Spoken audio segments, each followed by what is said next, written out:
우리 하나님의 말씀 두 군데를 찾아봅니다. 창세기 35장 2절부터 4절, 그리고 요한복음 1장 9절에서 14절입니다. 우리 먼저 창세기 35장 2절, 3절, 4절을 함께 우리 교독하시겠습니다. 야곱이 이에 자기 집안 사람과 자기와 함께한 모든 자에게 이르되 너희 중에 있는 이방 신들을 버리고 자신을 정결하게 하고 너희들의 의복을 바꾸어 입으라. 우리가 일어나 베들로 올라가자. 내 환난 날에 내게 응답하시며 내가 가는 길에서 나와 함께하신 하나님께 내가 거기서 제단을 쌓으려 하노라 하매 그들이 자기 손에 있는 모든 이방 신들과 자기 귀에 있는 귀고리들을 야곱에게 주는지라. 야곱이 그것들을 세겜 근처 상수리 나무 아래에 묻고. 아멘. 요한복음 1장 우리 9절부터 14절 또 교독하시겠습니다.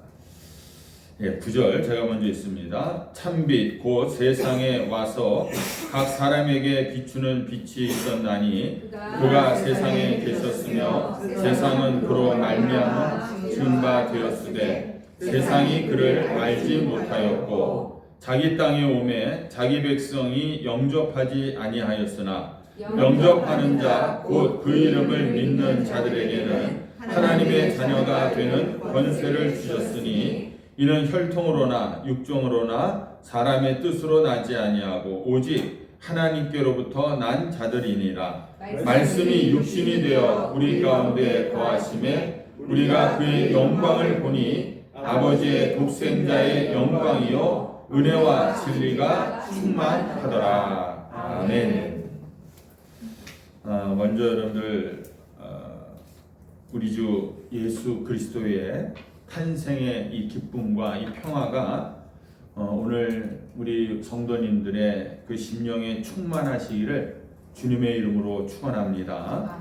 우리가 교회력을 볼 때는요, 우리는 지금 한 해 중에서 어떻게 보면 가장 따뜻하고 또 가장 찬란한 이 절기를 우리가 보내고 있다, 이렇게 볼 수가 있어요.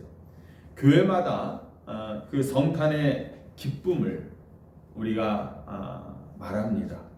하지만은 여러분들 오늘 이 목회자로서 이 기쁨 뒤에 숨겨있는 하나의 큰 영적인 위험을 우리가 외면할 수가 없다라는 것이에요. 이것이 뭐냐? 바로 익숙함이 낳은 무감각이다.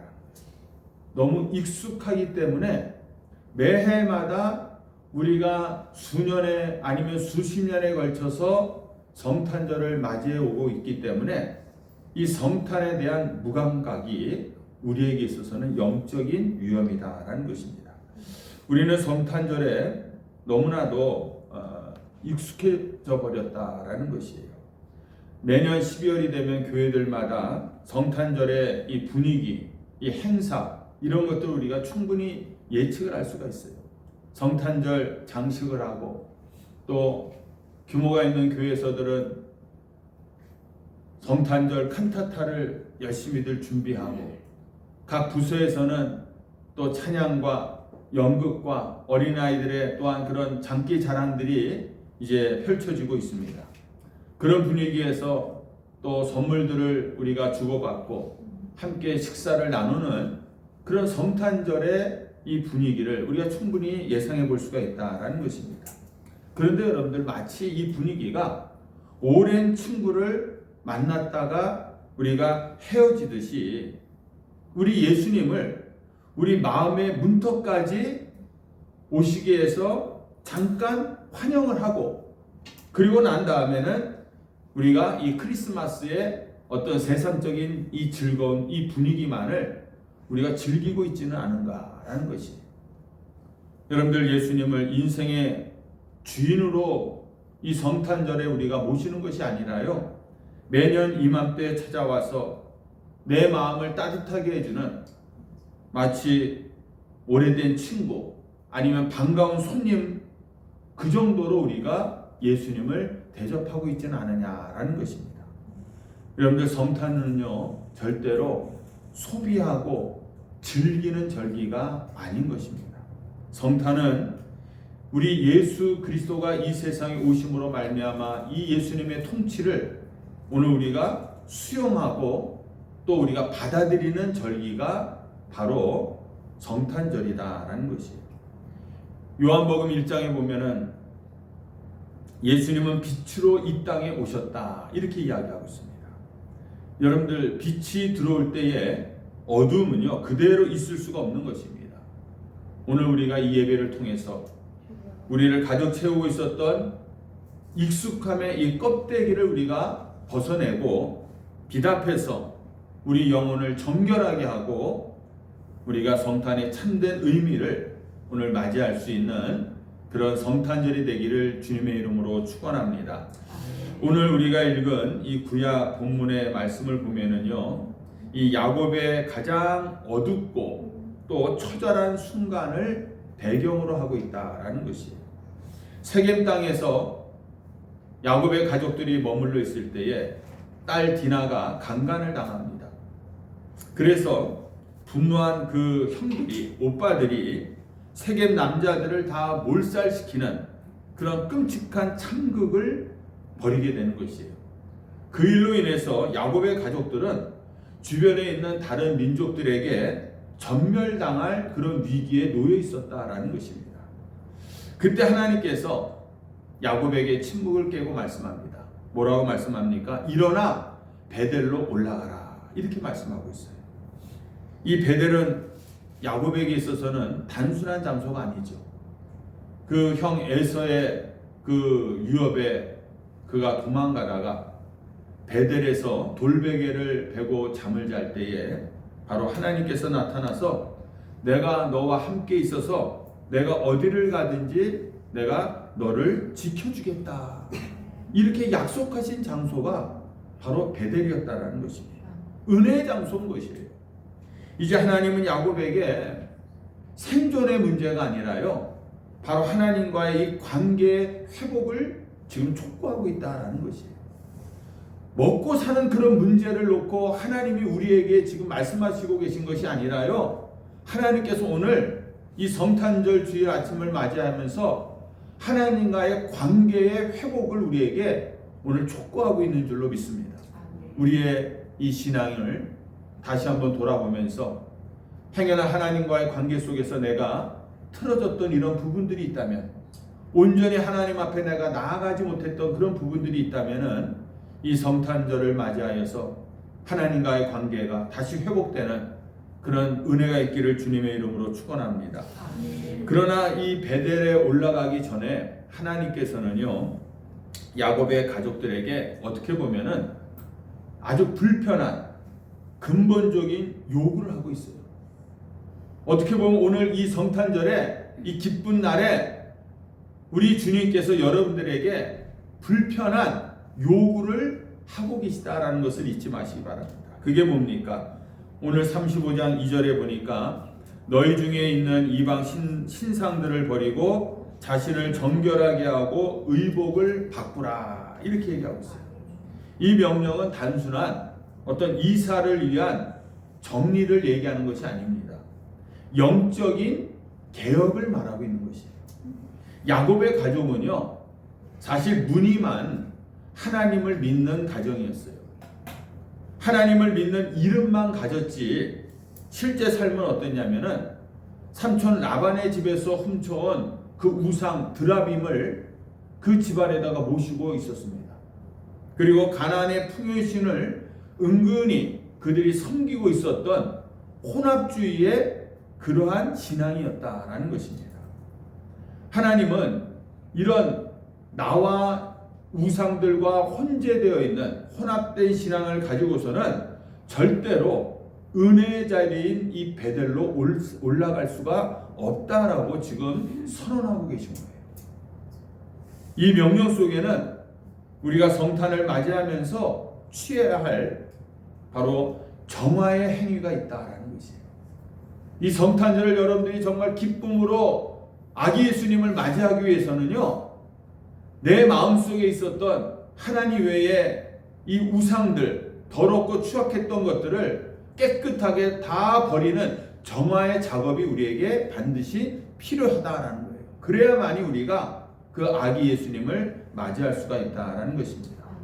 오늘 본문을 다시 한번 보시면은 버리고라는, 우상을 버리라라는 단어가 나옵니다. 우상과의 단호한 단절을 의미하고 있는 것이에요. 이 뜻을 보니까 제거하다, 떼어내다라는 그러한 강력한 타동사인데요. 마치 어떤 의미가 있냐면요, 우리 몸속에 있는 종양을 제거하듯이, 그 종양을 도려내듯이 우상 숭배의 요소를 주저없이 잘라내야 된다라는 그런 의미로 버려라라고 말씀하고 있습니다. 여러분들, 야곱은요, 이런 생명의 위협 앞에서요, 비로소 버리는 결단을 내립니다. 지금까지 하나님을 그가 믿고 있었다고 하면서도 여전히 하나님 외에 우상들을 그들이 붙들고 있었어요.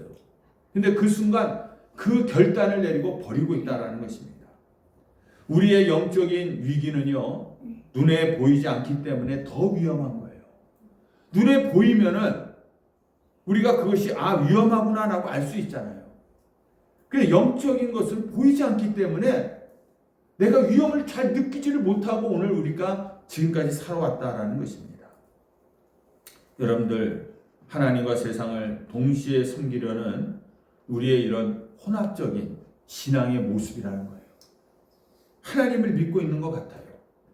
그런데 하나님 외에 가장 강력하게 영향력을 행사하는 그 대체적인 왕, 이것을 우리가 단호하게 이 시간 제거해야 될 줄로 믿습니다.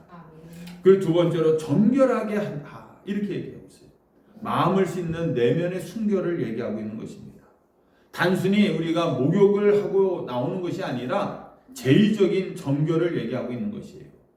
야곱이 요구한 것은요, 겉옷을 바꾸어 입기 전에 마음의 부정함을 씻어내는 내면적인 그런 순결인 줄 압니다. 여러분들, 우리가 정결하지 않으면요, 절대로 하나님 앞에 설 수가 없는 것입니다. 오늘 이 시간 내가 정결한 마음으로 하나님 앞에 나오지 못했다면은 하나님을 오늘 이 시간 우리가 만날 수가 없다라는 것이에요. 성탄을 오늘 맞이하면서 여러분들의 마음은 무엇으로 가득 차 있습니까? 오늘 이 성탄절을 예배하기 위해서 오시면서 여러분들의 마음은 과연 무슨 생각으로 가득 차 있습니까?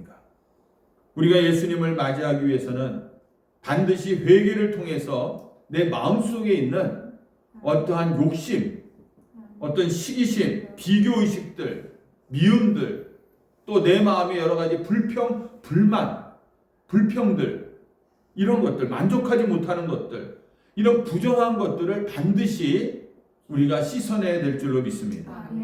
이런 깨끗이 내 마음을 씻어내는 정화의 과정이 없이는요, 우리가 성탄의 기쁨을 맞이한다는 것은요, 잠시의 기쁨일 뿐이에요.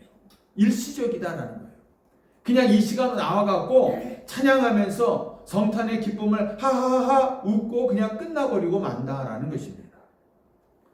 그리고 여러분들, 이 귀고리를 결별하는 것입니다. 무슨 얘기냐? 불안의 부적을 우리가 완전히 묻어버리는 것입니다. 가장 구체적인 단절의 행위가 뭐냐면, 여기서 너희들의 귀고리들을 다 가지고 나와서 묻는 겁니다. 제거하는 것입니다. 고대 사회에 있어서 이 귀고리는요, 하나의 주술적인 의미가 담겨 있었던 부적입니다. 야곱의 가족은 겉으로는 이 하나님을 믿고 있지만 여전히 혹시 모를 이 불안에 대해서, 불행에 대해서 부적을 몸에다가 지니고 살았던 사람들이라는 것이에요. 이것은 뭡니까? 하나님도 믿고 부적도 믿는 어떤 불신앙, 불안의 상징의 모습인 것입니다. 오늘도 우리가 하나님을 믿는다고 고백하면서 여전히 이 세상의 불안한 것 때문에 하나님 외에 다른 것을 내가 어떤 보험처럼 붙들고 믿고 있는 것은 없는가? 여러분들이 돌이켜봐야 된다라는 것입니다. 그런데 오늘 야곱은요, 이 모든 것들을 다 가지고 나오라 해갖고 그것을 모아갖고 어떻게 하고 있습니까? 상수리 나무 아래에 다 묻었다. 이 묻었다는 의미는 뭡니까? 다시는 그것을 내가 꺼내보지 않겠다는 영원한 결별을 의미하고 있는 것이에요. 다시는 내가 그것을 뒤돌아보지도 않겠다. 그러므로 여러분들, 이번 성탄에 우리가 묻어야 할 것은 우리가 스스로 만들어낸 이 불안의 부적이다라는 것이에요. 내 마음속에 행여나 하나님이 주시는 참된 평화, 평강, 아기 예수께서 이 세상에 오심으로 말미암아 우리 이 온 세상에 평안함을 주셨는데, 평안이 아니라 내 안에 어떤 불안함이 있다면은 이 불안의 부적을 다 십자가 아래다가 묻게 되는 그러한 역사가 오늘 일어나기를 주님의 이름으로 축원합니다. 우리가 성탄에 이 아기 예수를 맞이하지 못하도록 우리의 마음을 점령하고 있는 현대판 우상들을 좀 더 우리가 구체적이고 또 적나라하게 내 자신의 모습들을 살펴볼 필요가 있다는 것이에요. 이 우상들이 눈에 보이지 않기 때문에 더 은밀하다는 거예요. 강력하다는 거예요. 내가 지금까지 나는 하나님만을 섬기고 왔다라고 생각하고 있었는데 그 우상들이 보이지 않기 때문에 내 마음속에 몰래 자리를 잡고 있는데 그것을 내가 느끼지 못하고 우리는 지금까지 살아왔다는 것입니다. 첫째는 뭡니까? 내 소유와 안정을 위한 물질의 우상인 것이에요. 물질이 우상이라는 것을 우리는 다 알고 있습니다. 그렇지만은 알고 있음에도 불구하고 나도 모르는 사이에 나는 이 물질을 우상처럼 섬기고 있었다는 거예요. 그래서 말구의 탈출의 신앙이다, 이렇게 제가 제목을 붙였어요. 말구의 탈출의 신앙. 우리는 예수님을 믿는 이유가 뭡니까? 내가 손해보지 않기 위해서, 때로는 세상적인 어떤 안정을 내가 확보하기 위해서 우리가 예수를 믿기가 쉽다는 것입니다. 근데 우리는요, 예수님이 가장 낮고 천한 마국간에 오셨습니다 라고 설교를 하고 이 말씀을 우리가 듣고는 있지만은요, 정작 우리들의 신앙의 목표는 뭡니까? 말구에서 벗어나는 거예요. 낮고 천한 더럽고 추잡한 이 말구에서 우리는 벗어나서 정말 행복한 어떤 왕궁으로 들어가는 것이 우리 신앙의 목표가 되어버리고 말았다라는 것입니다. 여러분들, 어떤 한 성도가 정말 헌금 드리고 기도할 때, 주님, 오늘 내가 하나님 앞에 드리는 이 예물이 저의 노후에 어떤 책임을 져주실 줄로 믿습니다. 이렇게 기도한다면은 그 하나님 앞에 드려지는 이 예배, 이 헌금은 뭡니까? 결국은요, 하나님을 노후 보장 보험으로 여기는 거예요. 그렇지 않습니까? 우리 신앙이 그냥 내가 살면서 나중에 정말 중산층의 어떤 평온함을 유지하기 위한 그런 도구가 되어버리는 순간에 하나님은 하나의 수단이 되어버리고 마는 거예요.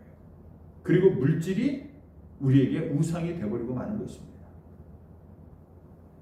여러분들 각자가, 하기사 목사님들도 연금이 있잖아요. 목회자 연금이 있고 일반 국민연금이 있잖아요. 여러분들도 나름대로 다 노후 보장을 위해서 연금이나 여러 가지를 준비하고 있지 않습니까? 그런데 그것이 과연 우리의 노후를 책임져 줄 수 있을까? 우리는 그것을, 미안한 얘기지만 찰떡같이 믿고 있어요. 그것만을 붙들고 있단 말이에요. 그러나 여러분들, 하나님께서 그것을 흩어버리시면은 정말 모래알처럼 다 사라진다는 사실을 우리가 깨달아야 됩니다. 물론 우리 나름대로의 이런 노후의 삶을 준비를 해야 되겠지만은 가장 우리 마음속에 중심을 잡아야 되는 건 뭐냐? 하나님이 우리의 노후를 책임져 주실 줄로 믿습니다. 하나님이 내 인생을 책임져 주실 줄로 믿습니다. 그런 것이 없다 할지라도 하나님이 나를 책임져 주시면은 우리의 노후가 안정될 줄로 믿습니다. 그 신앙이 우리에게 필요하다라는 것이에요. 그래서 이 마국간 탈출의 신앙, 이것이 우리에게 필요하다라는 것입니다. 그리고 또 하나는 여러분들의 염려, 여러분들의 집착이 낳은 자녀의 성공이라는 우상이 있습니다. 이건 뭐냐? 가정 안의 드라빔이에요. 가정 안의 드라빔. 한국 교회에서 자녀는 어떻게 보면 가장 강력하고 때로는 가장 신성하게 포장된 우상입니다. 자녀들이 우상인 거예요. 우리 자녀들의 신앙을 위해서 기도하기보다는 정말 자녀들의 어떤 성공적인 출세를 위해서 우리 부모들이 더 많이 기도하고 있다는 것이에요. 그렇지 않습니까?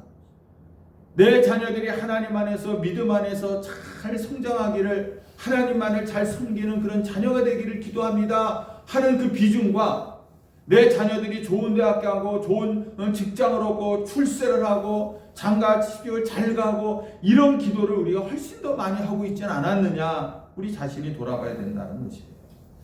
자녀들이 영원히 죽어가는 것보다도 우리 자녀들이 성적이 떨어지고 자녀들이 취직이 잘 안 되고 거기에 대해서 더 안타까워하고 더 가슴 아파하지는 않았느냐라는 것입니다. 그렇기 때문에 자녀가 나도 모르는 사이에 우리에게 있어서 우상이 되어버리고 말았다라는 것입니다. 여러분들, 이렇게 이 자녀에 대한 우상은요, 부모의 염려 또 집착이라는 감정에 의해서 작동이 되는 것입니다. 네. 염려와 집착이 바로 이 상수리 나무 아래 다 묻어 버려야 할 바로 부적인 줄로 믿습니다. 그 부적인 거예요. 아기 예수를 영접한다는 것은요, 자녀를 세상의 성공이라는 우상에서 해방시켜서 하나님의 자녀로 온전히 우리가 맡기는 것인 줄로 믿습니다. 그러므로 여러분들, 우리 자녀들에 대해서 더 이상 염려와 집착을 내려놓아야 될 줄 압니다. 하나님이 지켜주신다. 그 믿음을 갖는 것이 내가 염려하고 내가 집착하는 것보다도 훨씬 더 우리 자녀들이 이 세상 가운데서 잘 되는 길인 줄로 믿습니다. 네. 그리고 세 번째로는 여러분들, 십자가 없는 종교 생활은요, 어떻게 보면은 종교적 위선입니다. 그리고 그 또한 우상인 것입니다. 가장 무서운 우상은 예배를 내가 드리고 있지만은 내 삶의 주인은 여전히 내가 붙들고 있는 것이에요. 교회 나와서 여전히 내가 이렇게 하나님 앞에서 섬기고 있지만은 여전히 내가 주인이 되어 있는 것이에요. 우리는 다 은혜를 받고 싶어 합니다. 다 은혜 받고 싶죠. 그런데 그 은혜가 나를 변화시키고 나의 주권을 간섭하는 것은 싫어한다는 거예요. 다 은혜를 받고 싶어 하면서 그 은혜가 나를 자꾸만 다스리고 나를 간섭하면은 그것도 싫어한다는 거예요. 그래서 여러분들, 십자가가 없는 종교 생활은요, 자기 만족을 위한 위선인 것이에요. 겉으로는 의복을 바꾸라라는 이 명령에 따라서 우리가 오늘도 경건의 모양은 다 갖추고 있습니다. 교회에 나와 앉아있는 분들 보면은요, 다 천사예요. 나쁜 사람 한 사람도 없습니다. 경건의 모양은 우리가 이미 다 갖추고 있지만 여러분들 마음 중심에는 여전히 이 세상적인 이 귀고리들을 우리가 달고 있다는 것이에요. 우리는 예수님을 왕으로 인정한다라고 말하고 있지만은요, 실제 중요한 결정을 할 때 어떤 이직을 하거나 결혼을 하거나 아니면 어떤 투자를 하거나 정말 중요한 인생의 결정을 할 때는요, 예수님의 뜻이 아니라 전문가의 조언을 듣거나 자기의 경험으로 결정을 하더라라는 것입니다. 여러분들 한번 잘 생각해 보세요. 여러분들께서 인생을 살아오면서 많은 결정들을 내릴 때에 정말 하나님의 뜻이 무엇인지를 간절히 찾고 그 하나님의 뜻에 따라서 순종해서 여러분들이 결정해 오셨습니까? 아니면은 내 경험과 주변의 조언을 내가 따르면서 결정해 오셨습니까? 이것을 우리가 잘 생각해 본다면은 내 인생의 주인은 누구신지를 우리가 알 수가 있다는 것입니다. 교회에서 가장 헌신적이고 또 봉사도 많이 하시고 또 일도 하면은 잘 완벽하게 수행하시는 그런 분이 계십니다. 신앙생활도 뭐 주일 성수나 헌금 생활이나 뭐 빠짐없이 하시는 분이에요. 근데 여러분들, 그분과 같이 어떤 소그룹에서 이야기를 하다가 언제나 자기의 뜻대로만 일이 진행돼야 되는 거예요. 그분은.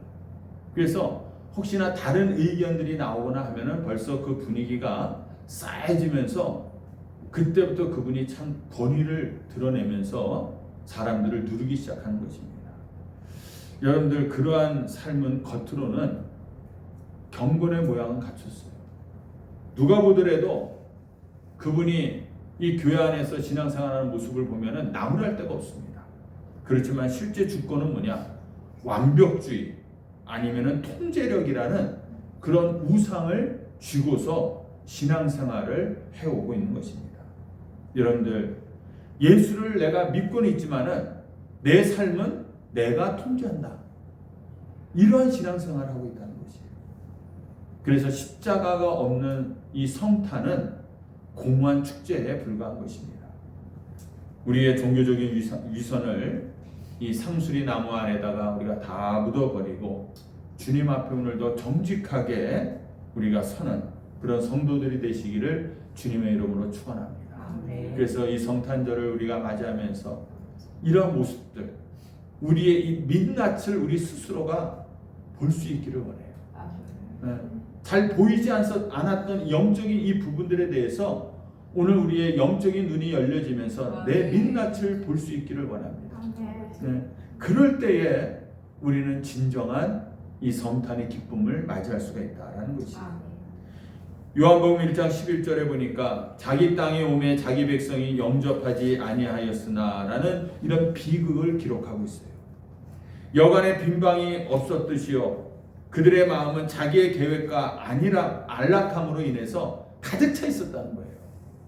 그래서 여러분들 이 성탄은 빈자리가 없기 때문에 거절된 사건입니다. 예수님께서 왜 마국간에서 오셨습니까?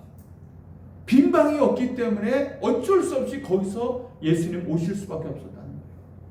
오늘 이 시간 성탄절 예수님께서 우리 마음 가운데 오시는 거예요. 오는데 우리의 마음은 어떻습니까? 자기의 내 계획과 나의 안락함과 나의 편안함 이런 것들로 가득 차 있기 때문에 예수님이 우리 안에 들어올 자리가 없다는 겁니다. 그러나 여러분들 12절에 놀라운 말씀을 하고 계세요. 뭐라고 말합니까? 영접하는 자, 그 이름을 믿는 자들에게는 하나님의 자녀가 되는 권세를 주셨다. 네. 영접하는 자, 이건 여러분들 그냥 어서 오십시오 정도가 아니라 어서 들어오세요. 적극적으로 붙잡아서 끌어들이는 그러한 행동입니다. 능동적인 행동인 것이에요. 이 성탄에 여러분들 주님을 나의 왕으로 취하는 그런 여러분들이 되시길 원합니다. 내 마음속에 있었던 것들을 다 버리고 다 묻어버리고 나의 이 빈 마음을 예수 그리스도로 가득 채우는 그런 성탄절이 되기를 주님의 이름으로 축원합니다. 이런 예수님을 영접하는 행위를 이제 우리가 실천해야 되는 거예요. 우리 말씀만 듣고 끝나서는 안 된다는 것입니다. 그러므로 여러분들 첫 번째 실천 내용이 이겁니다. 이 상수리 나무 아래 묻는 단호한 결단이 있어야 되는 거예요. 내 안에 있는 우상을 제거해야 된다는 것입니다. 하나님 외에 내가 지금 의지하고 있었던 나를 불안하게 만들고 있었던 이런 귀고리들을 다 떼어내시기를 주님의 이름으로 축원합니다. 지금까지 나로 모르는 사이에 물질이 나의 우상이 되어 있었고 어떤 사람이 나의 우상이 되어 있었고 나의 어떤 이 완벽주의라는 이 성격이 나의 우상이 되어 있었다면은 이런 것들을 주님 앞에 다 내려놓는 그런 선언이 있기를 주님의 이름으로 축원합니다. 나는 이것들과 이제는 영원히 결별한다라는 그런 선포가 있기를 주님의 이름으로 축원합니다. 두 번째로는 여러분들 내면을 비우는 정화의 시간인 거예요. 이번 성탄 이 주간 동안에 세상의 소음과 또 화려한 소비에서 우리가 벗어나시기를 바랍니다. 그리고 오직 하나님 앞에 내 마음의 상태를 비추는 침묵의 시간을 여러분들이 꼭 가지시기를 바랍니다. 회개를 통해서 내 욕심과 교만을 내 안에서 온전히 씻어내시고 아기 예수가 누울 수 있는 이 빈 마구간을 의도적으로 여러분들께서 만드시길 바랍니다. 정결함이 없으면은요, 임재도 없는 거예요. 내 마음이 깨끗하지 못하면은 그 예수님께서 우리 안에 오실 수가 없다라는 것입니다. 그리고 세 번째로 여러분들의 주권을 양도하는 그런 능동적인 예수님의 영접이 있기를 원합니다. 삶의 가장 중요한 영역들, 여러분들에게 뭐가 있습니까? 여러분들의 삶에 가장 중요한 것이 뭐가 있습니까? 여러분들 스스로가 다 갖고 있을 거예요. 재정이 중요하고, 나의 시간 사용이 중요하고, 아니면 어떤 내 안에 있어서 내 이 마음의 감정 상태를 내가 조절하지 못하고 있기 때문에 이런 것들이 내 인생에 있어서 중요하다, 이렇게 느끼는 것들이 있을 거 아닙니까? 또 배우자나 자녀의 관계의 문제들, 이런 것들을 정하시고 그 영역의 통치권을 여러분들 그리스도께 양도하시기를 주님의 이름으로 축원합니다. 네. 우리가 선포하는 거예요. 주님, 이 영역에서는 제가 아니라 주님이 주인이십니다. 왕이십니다. 이제부터는 내 방식이 아니라 주님의 방식으로 나를 다스려 주시옵소서. 이런 선포가 있기를 주님의 이름으로 축원합니다. 이럴 때 주님께서 나를 주장해 주시는 것이에요. 말씀에 복종하고 이런 구체적인 행동으로 오늘도 여러분들 주님 앞에 결단하시길 바랍니다. 오늘 야곱이 모든 우상과 또 이 귀고리를 묶고 베들로 올라갔을 때 어떤 결과가 나왔을까라는 거예요. 여러분들이 오늘 이 말씀과 같이 내 안에 있는 우상들을 다 버리고 다 묻어버리고 하나님 앞에서 결단하고 하나님 앞에 모든 이 주권을 양도하고 나아갈 때 여러분들 삶에 어떤 일이 일어날까요? 여러분들 기대하시길 바랍니다. 오늘 이 야곱이 그런 결단을 내리고 하나님 앞에 나아갔을 때 놀라운 반전이 일어납니다. 35장 5절에 이런 말씀이 나와요. 하나님이 그 사면 고을들로 크게 두려워하게 하셨으므로 야곱의 아들들을 추격하는 자가 없었다. 세겜의 모든 사람들을 다 죽이는 그런 아주 참혹한 짓을 그 야곱의 아들들이 행해갖고 주변의 모든 민족들이 저 야곱의 가족들을 다 몰살시켜야 되겠다, 다 죽여야 되겠다라고 그렇게 여기고 있었는데, 위협하고 있었던 그 상황 속에서 그들이 모든 우상을 버리고 하나님 앞에 나아가니까 반전이 일어나는 거예요. 우상을 붙들고 있을 때는요, 주변 민족들이 두려웠습니다. 저 사람들이 언제 나를 해칠까? 저들이 언제 쳐들어올까? 항상 두려웠다는 것입니다. 그러나 그가 이 야곱이 우상을 다 묻어버리고 오직 하나님만을 바라봤을 때 세상이 야곱을 두려워하더라. 오히려 세상이 야곱을 두려워해서 쫓는 자가 한 사람도 없었다라고 얘기해요. 이것이 여러분들 우리 성도들의 권세인 줄로 믿습니다. 우리가 세상의 귀고리들을 다 떼어낼 때에 여러분들 우리가 약해지는 게 아니에요. 내가 붙들고 있었던 물질 우상을 버릴 때, 내가 의지하고 있었던 이 사람을 내가 포기할 때에, 권력을 내가 내려놓을 때에 내가 약해지는 것이 아니라 오히려 하나님의 보호하심이 강력하게 우리에게 임한다라는 사실입니다. 여러분들 이제 성탄을 우리가 맞이하면서 이런 하나님의 강력하신 하나님의 주권을 여러분들이 경험하시길 바랍니다. 나를 이끌어 가시는 그 하나님, 얼마나 놀라우신 하나님입니까? 여러분들 신기하지 않아요? 내가 내 뜻대로 살아갈 때는 그렇게 힘들고 어렵고 인생이 고달팠었는데 내가 이것을 다 내려놓고 다 버리고 묻어버리고 하나님만을 의지하니까 하나님이 내 인생을 이끌고 가시는데요, 너무 멋있게 이끌고 가시는 거예요. 내가 예상치 못했던 길로 하나님이 나를 이끌고 가시는 겁니다.